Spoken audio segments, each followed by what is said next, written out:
Okay, so we're going to be talking about effective communication and how it affects the workplace, how we can improve on effective communication. So now, what exactly is effective communication? It is an exchange of messages in such a way that the message is received and understood with clarity and purpose. Effective communication, I'll take that again, is an exchange of messages in such a way that the message that is shared is received and well understood with clarity and purpose. So it's meaning that what it practically means is that for you to say that the message was effective or the communication was effective, it means that whatever message that was passed, and such messages could include ideas, thoughts, opinions, knowledge, data sharing, whatever it is, in all whatever message it is received. So it means that whoever is the sender, meaning that there's going to be a sender and there's going to be a recipient. So and it could be a group of people. So it could be one sender, it could be multiple senders, it could be multiple recipients, one sender. So whichever the case may be. But the fact is that there's a sender and there's a receiver, and the receiver must be able to receive the message. So the receiver receives the message in the first instance, and the receiver understands the message. So the message must get to the intended recipient for the process to be complete. Then I will now begin to talk about understand. So when the recipient receives the message, they should be able to understand what was said. So if one engages in a conversation, for that conversation to be said to be effective, it means that the the recipient receive the thoughts, the ideas, the opinions, the knowledge, the data that is shared from the sender to the receiver. It receives and understands them. Now, when it comes to the understanding, it means that there's clarity and the purpose for which that message was shared or for which that message was sent was adequately received, was adequately interpreted, understood with clarity. That's where we can say that the message is effective or the communication is effective. Meaning that in the workplace, if we have if we work in a team or we're collaborating amongst teams, we would just say that the message was clear or the communication was clear or the communication was effective if there is no recipient, that is one, or if the recipient does not receive the message. So it means if you're engaging in a conversation, if you're in a process of communication, there must be someone who will receive that message. So if the sender is sending a message, the sender must ensure that the recipient received it. That's why you always find out that the that there's the recipient is there is always a place for confirmation of message. So a confirmation of receipt. So if there's a receipt or acknowledgement of message, acknowledgement of a message that was shared, that's practically uh, the process of communication. So now the recipient is expected to confirm receipt that, oh, this message was shared and this message was received. That is practically for effective communication. That's why we can say that the message was effective. So in this component, we are saying that the ideas, which are okay, that's messages which include ideas, thoughts, opinions, knowledge, and data that was shared, was received, it was understood, and it was very, very clear. So now, this brings us to the 5 C's of effective communication. So because for the communication to be effective, we need, I will just take a rundown and begin to explain each of them gradually. Talk about clarity, which is one of the 5 C's of communication: clarity, correctness, then completeness of the information, coincideness of the information. Then we'll go ahead to talk about the being compassionate with the message. So now, in these 5 C's of communication, we start with clarity. So now, every message that is shared has to be clear, clear enough, clear enough such that whoever receives or whoever the recipient is understood what was sent. So if a team member shares a message or reports makes a report such that and that report was not received by anyone, it means there was no communication in the first instance. If the team member shares the message, but it was bogus enough for no one to understand what was said, then there was still no communication. It wasn't the communication was still effective. So now this brings me to talk about the fact that when composing a message, when you're sharing a message with the fellow team members, it means that it has to be effective, it has to be very clear enough. So there's no point including so much words, so much grammar that it is not that the message is lost in between, or so that use of so much grammar or spelling checks, stuff like that. If there's so much, if the message is sent and there's a lot of spelling errors, the attention is shifted from the message to the construct of the message. So that's why it's imperative that the construct of the message is also very it's clear enough. There's no ambiguity. That is one. Then there's no ambiguity. Then there is also no space for error. That is, you correct, make your spellings check before the messages are sent. So if you're sending mails, you're sending emails, or you're sending messages in the group or to a client or to your fellow colleagues or team members in your group chat, whatever it is, the messages has to be very clear, and it has to be very clear. It shouldn't be ambiguous. It shouldn't be too much for anyone to understand. Straight to the point. Then we talk about correctness. I already made some emphasis on that. That the message has to be very, very correct. So it means you check you do a spelling check. At least today we have softwares that help people to cross-check their spellings, their sentences, make sure that the construct is okay. So this is imperative so that it does not divert the attention of the message, the idea that you want to share or the opinion you are bringing up does not undermine the opinion. It conveys the message, so people do not take away their attention from what you are saying to the messages, how it was constructed, and the rest of that. Oftentimes, we can agree to the fact that when a message is not properly spelled out, when the message is not properly written, oftentimes people leave the message that is being shared and begin to focus on the construct of the message. So that's at the end of the day defeats the purpose of the communication process. So it has to be correct. Then it has to be complete. It means that every single information that is required on that or whatever you're sharing, be it opinion or data, whatever it is, has to be complete. So if it is in part, it is not still complete. The communication is not set to be effective until it is complete. Meaning all the components of the information, all the components of the messages ought to be complete before we can say that the message is also effective. So these are also the 5 stages of the of communication. They will talk about concise. It shouldn't be so ambiguous or so long, such that people get frustrated and they can't continue to listen anymore. They can't continue to stay on anymore. They can't continue to read anymore. So it's not so much. Maybe you just want to share a little information, and you start by making a long introduction, talk about other things that are irrelevant, and at the end of the day, before you now come to the information, you had rather focus on the key information that you want to share. Then you now can now begin maybe make emphasis on other things that you want. So meaning when you want to have conversations like that and maybe you feel a need to still focus on other things, go straight first to the key things that you want to talk about, then you can be able to you find more time to discuss on other things. It is very imperative when it comes to communication. So it has to be concise, straight to the point, go straight to the point.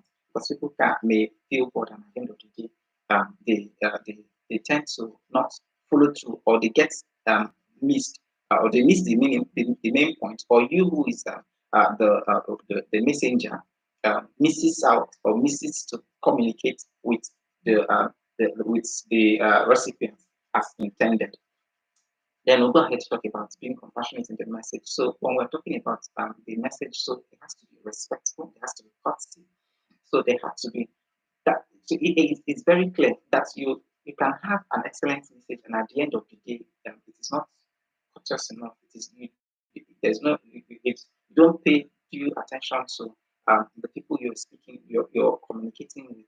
The message can be lost. The ideas can, the opinion can just be relegated because you are not paying close attention. For instance, if there are certain maybe you are speaking with your supervisor and you're not addressing that message, you're speaking roughly. Yes, you're trying to communicate, but maybe you're angry about a particular thing. Maybe a fellow colleague is giving you a serious headache in the workspace, and you don't go and do transfer aggression, but you still want to have communication with your supervisor. You then have to ensure that you speak to such a person in a way that is respectful and also that is conscious. So I think that brings us up to wrapping up the first phase of the communication. Now let's begin to talk about the benefits of effective communication. What exactly would effective? What? Why should we even begin to talk about effective communication in the first instance? Now, one of the major benefits of effective communication is the fact that there's going to be a good relationship within the recipient, within the sender and the recipient, between you and your colleagues, or between you and your fellow team members.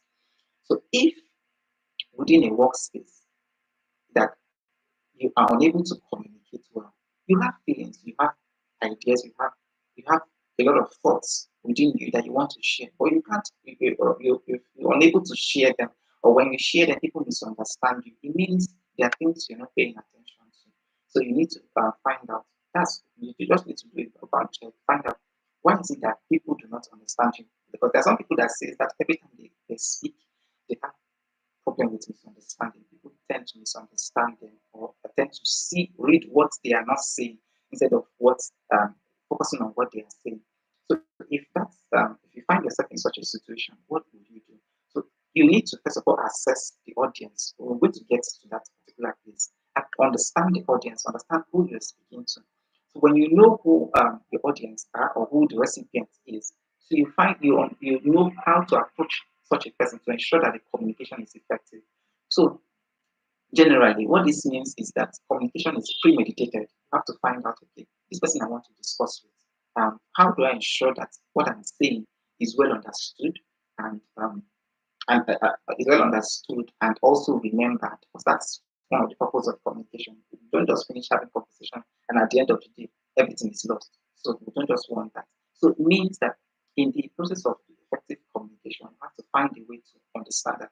A practical example is when we were in school, um, during like the teachers in school, they don't just come up and start teaching us while we were in school. They had a model to delivering the lessons to ensure that it is well delivered and the students understand and also recalls what was shared or what was taught. So that's effective communication. So it means they planned for it. So it's the same thing within the workspace. Supervisors, teammates, fellow colleagues, or whatever category it is, you ensure that you put into consideration whether the audience will be or whether the recipient will be, you ensure that the message you are sharing is not going to be too ambiguous for such a person to understand. Because, for instance, let's take for instance you're speaking to let's say the cleaners and you're using big grammars that they can't even understand. And at the end of the day, they say, okay, yes, yes, yes, or that yes, ma, yes, sir. That's what you get. But when they leave, they do something exactly, they do the exact opposite of what you just said. Because why? The communication was not clear. So that's why we're talking about you also consider your audience. But now we're just talking about the benefits of communication within the workspace. Let's go back to the point that we raised earlier, which is good relationship with your fellow colleagues. That's when we talk about colleagues, we talk both vertical and horizontal. Then what it does is that because if you can express yourself very well in such a way that you are well understood, you barely have issues with people. Where the crisis erupts is when there is a misunderstanding. A misunderstanding is comes about through communication or misinformation. So now, when you say something else that you did not intend to say, it brings about that misunderstanding and you misunderstood and you say, this is not exactly what I was intending to say, but you actually this is what you want to say. So That's where verbal communication comes in. Non-verbal communication, non-verbal cues comes in. So you also pay close attention to that. So in the instance where you find yourself, you say things and people misunderstand you, or you say things and maybe when you say things, you always get into trouble. Why? Because maybe you're not paying close attention to this. For instance, you're not paying attention to who you're talking to, and maybe your tone. That's your non-verbal cues. I think we're going to have a time when we talk about those non-verbal cues with regards to communication.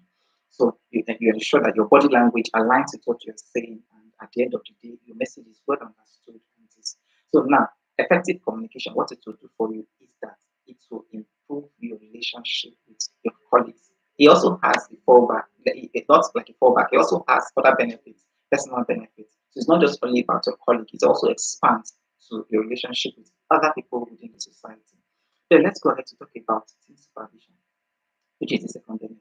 So if you are a supervisor, if you are a team lead, or you lead other people, if you have problem with communication, then there's going to be a serious issue. You're not able to supervise excellently well because your team members will find it difficult to relate with you. There are times where you see that you have come in contact with teams that say, "Oh, our supervisor is great. He's not a terrible person. He's not, but he's just difficult to relate with." That word, it's very important. That's statement there. It's difficult to relate with because they their understanding is wide apart. So there's no bridge, there is no connection for people to connect with their supervisors. That's the major one. So if you're a team lead, then it means you have to find out why do people misunderstand? What's your communication style? What's the communication language that will ensure that your people, because once your people can understand you and you can relate well with them, then it's much more easier for you to achieve the result. Because at the end of the day, if the team does not perform excellently well, the first blame comes on you. The hammer first of all comes on you before it goes to your team members. So you want to ensure that if you are your team members understand your communication language and how you relate with them excellently well. So now that is one. Then that's two. Then we'll go ahead to talk about team increased employee retention. So now employee retention. Uh, so because you can relate well with your team members, delegate your tasks effectively well, and they execute the task effectively well, it means that the team will grow, the team will do so well. So there will be no need to hire and fire. There will be no need because you can excellently train them well. Because when they are not doing well, you can communicate why they are not doing well, what is expected of them, how they can improve, suggest ways how they can improve, and also help them in ways you can as their team supervisor. So that is also it also automatically will yield to employee retention. So much people will be willing to stay on the team.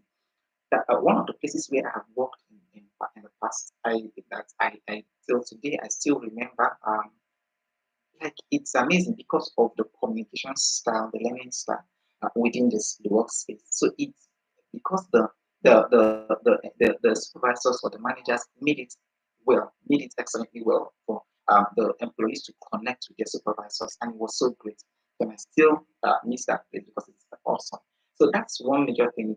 It increases employee retention for that's within the workspace or for the organization.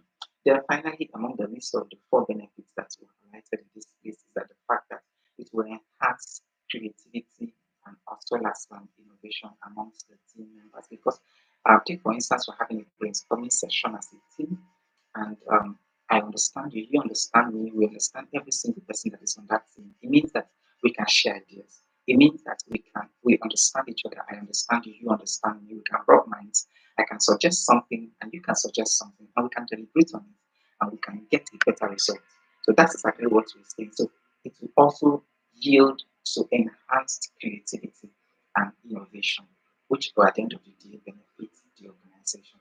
So now this brings us to the personal benefits. Let's talk about the personal benefit. Of course, it's going to improve one, it's going to improve your social, emotional, and mental health. Because if you can effectively communicate with people around you, be it in the workplace or at home or within the society, you feel better. When you have a great communication with, more importantly, I'll give you an example with your friends, your close friends or your pals who understand you very well. You feel at home because they understand you. That's that because They understand your way of communication, or rather, I will put it this way: you guys have a way of communication that is understandable to you, that made you friends or that made you pals or cliques. So that's it. So the same thing it is when you're well understood or when your communication is effective, it will improve your social, emotional, and mental health. So this makes it imperative that we work on communication skills, which from the things that we've already been saying here. So you could just pick one or two things that you can work on and begin to you highlight them and begin to work on them and see it improve from time. Because this thing is a skill. Communication is a skill. When you begin to practice it, you get better at it. You practice on it, you get better at it. That's just what it is. Then, secondly, among the list of the benefits is that it improves your connection with people. Like I just made earlier, an example earlier about when you have your friends, which is a perfect example of communication. You are friends because you can communicate very well. So with one another, you understand one another, you understand yourself very well. So that understanding, that communication, that understanding that is that creates or that establishes the constant or continuous communications among friends is very clear here. So it improves connection. So in the workspace, it means that it is going to also improve your connection with people such that you can easily connect and share your ideas, share your thoughts. Remember, if you're unable to share your thoughts or share your ideas, that's where the feelings are bottled up. For instance, have you seen employees or have you seen people who are angry and maybe just a little thing that was done and they start telling you, this is what you did in the past and this is what you have done. You've been doing it like this before. And you'll be like, wow, when have I done it like this before? Because they have lacked the ability to share or communicate that with their recipients in the past and say, oh, this is what you're doing, or find a way of communicating it. So it bottles up of emotions. But if you can express yourself very well, then there will be no bottled up emotion. That is it. So you can relate, you can socialize with people, then you have less bottled emotion because, of course, since you can air out your view in such a way that it is understood. It's not about airing your view and it creates more confusion, it creates more trouble, more tension. So you air it in such a way that it is going to deliver the results that you want, such that it improves communication and improves the relationship with others. Then the next is that it improves bonding, trust, and transparency. Because if you can effectively communicate your ideas, your thoughts, your opinion, or share data with other people. Of course, it makes that's why it looks like we have people that say that they are very transparent, or they are people can trust them because they are very transparent. They can share their thoughts and can share their ideas. Then we have this issue with people who are reserved. We feel, oh, we don't know what is in their mind. We don't know what they are thinking or what they're saying because we feel, oh, we do. But since we don't know, we can't easily just trust them because we cannot predict what they will say, what they will do. So that's one of the issues there. So now it promotes trust, it promotes bonding because if you can communicate effectively well with people, then you can bond well with them. A practical example, like I've always been saying, is the friendship, the communications amongst friends. That's a perfect example of that effective communication. They can bond and they can be friends because they share the communication, they share the communication that is effective. That is that. Then finally, among the list that I'm going to be talking here is that it improves problem solving skills, problem solving and conflict resolution.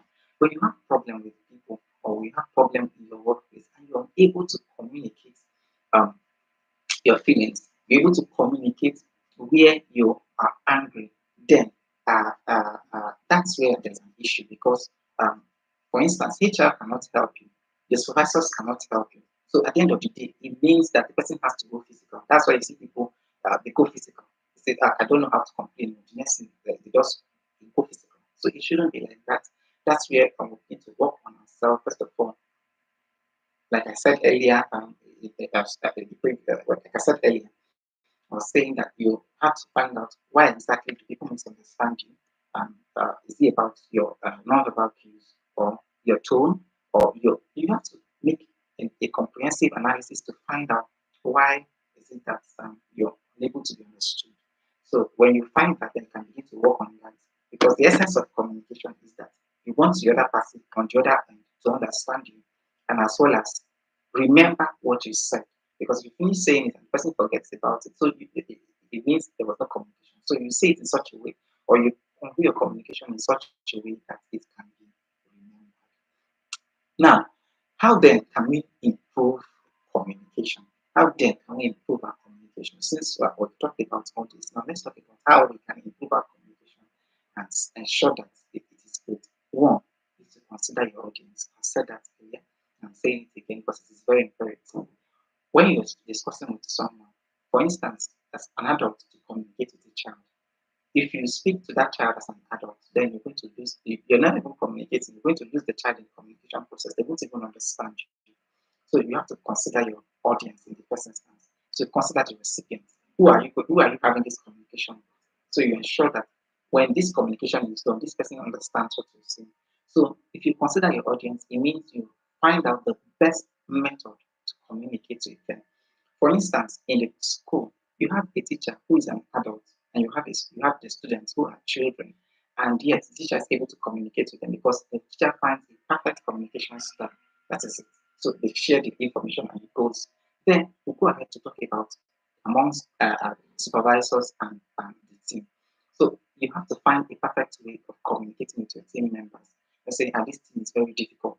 They can't stand. They are so stubborn, or they can't just take instruction, or they can't just do. Maybe you should just check your method of communication, how you communicate with your team members. It could help. It might just be some little things that needs to be put in place, such that there's a reminder or the method of communication so that they can remember what you said and appropriately interpret that, and as well as remember it and implement it. So in that light, it means if you're communicating with your team members, they should, after the communication process, they should be able to repeat what you have said excellently well to ensure so that you can be assured that they understood what you said. Like in schools, the teacher makes the students interpret or emphasize on what was taught, such that the teacher understands that, oh, these people actually understand what was said. Then the questioning approach, the teacher uses questioning method to question the students to find out, oh, do they actually understand what was taught? So it is through those methods you can look out for more methods that will help you to ensure that your team members understand what you said. Then this brings us to the next one, the third one, which is amongst colleagues, that's vertical and horizontal. We must ensure that when you're communicating with someone, you can use the question style to ensure that the person you're communicating with, they understand what you're saying. Very, very imperative. They confirm receipts that they actually understood the message that is being shared. It is very, very imperative in the workspace. That's why oftentimes you're always asked to acknowledge a message. Acknowledge, acknowledge. In the email, they say acknowledge, kindly acknowledge that you understand what was said. So you read it again if you are having issues with it. So the person's if the person does not even understand the person's and they are prompted to now read it again or ask questions in the case where they find it difficult to understand. I think that is that. Then go ahead to talk about the second point that says practice active listening. So you, who is the communicator or the sender of the message, tries to pay close attention to ensure that the person you're speaking with is listening to what you're saying. That is one. When we're talking about listening, they are paying close attention to every single detail of that meeting. So if the details of that meeting is clear and it is clear, concise, in such a way that they can understand them, such a way that they can remember the five C's that we talked about earlier. So you can just go back. Then thirdly, we talk about adhering to the five C's. Very imperative to improve on your communication skills. Pay close attention to the five C's that I listed earlier. I talked about clarity. I talked about clarity of the information. Make sure that your information is very clear, such that even a baby can understand it. Secondly, that it is correct, it is accurate, there's no grammatical errors. The constructs are great, such that the attention is not diverted from the message to the construct of the message or to the grammatical errors in the message. Then talk about that the message is complete. Ensure that all the messages were delivered. So it's not that part of the message was delivered and everything is so. That's why I'm speaking about being concise as small as possible, such that it can be able to it will deliver effectively well and people do not get lost in the or whoever the recipients who are supposed to receive the message do not get lost in the process of the communication. To talk about concise, the message is concise as much as possible, such that it's not so ambiguous, it's not so bogus, such that the person cannot digest or the recipient cannot digest what was said. So it is so you don't use too much grammar than the people can understand. So you use simple English such that they can understand. Then when we talk about the compassionate part of it, which is the last among the spices, you must ensure that there's courtesy, there is respect, there is so by paying close attention to your audience, you understand how to communicate such that at the end of the day, you don't disrespect people in the process of communication. Then finally, on this how to improve the communication, finally on the fourth one is use of the right medium and channel. So ensure that you use the right medium and the right channel to communicate.